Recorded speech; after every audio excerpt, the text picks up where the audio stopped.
I couldn't even come out really. Laura Lau is an avid gardener. But being outside sometimes, with the pollen and everything would really, limit my time out there. Like so many of us, she suffers from allergies. Sneezing, runny nose, runny eyes, itchy throat, coughing a lot, sneezing a lot. All of this leads her here. So full deep breaths in. Her doctor, MARC GOLDSTEIN, says she's not alone. We certainly have increased the number of patients for seasonal issues. Dr. GOLDSTEIN works at the ASTHMA Center. Over his more than 30 years in practice, he says not only have cases increased, but the allergy season might be starting earlier. The lengthening of the time that we're frost-free has definitely been documented. The next 2. A study by Climate Central, an independent organization that analyzes climate data, determined the time between the last freezing day of spring and first freezing day of fall has extended in Philadelphia by 29 days. This means a longer growing season. During the springtime, we're seeing warming come in earlier and earlier. Our plants start to bloom a little bit earlier.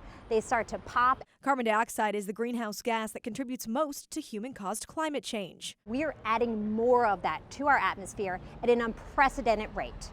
And that is what is leading to our overall warming. CO2 concentrations vary annually and peak in May, the same time as tree pollen.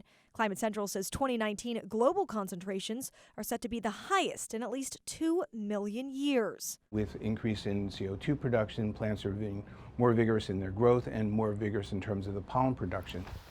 And the pollen count proves it. The ASTHMA Center's Adam Cooper collects a daily air sample from the roof of its Center City building. Over a 24-hour period, the slide becomes covered. Counted under a microscope, they're noticing the slides becoming more crowded. I think the intensity of the pollen at its peak has really been higher, and the number of days in which we've had those peak pollen days has also, I think, increased over time. Pollen is measured in grains per cubic meter per 24 hours. According to the ASTHMA Center, tree pollen counts are considered extreme when they rise above 1,000. Think your worst symptoms. There have been 5 times in the last 18 years where the number has exceeded 6,000. Last year was the highest on record, 6,889. All of this means more people, like Lau, seeking treatment. I was just taking allergy pills, but it just got to the point where nothing was working. She now gets a monthly shot so she can enjoy the outside air.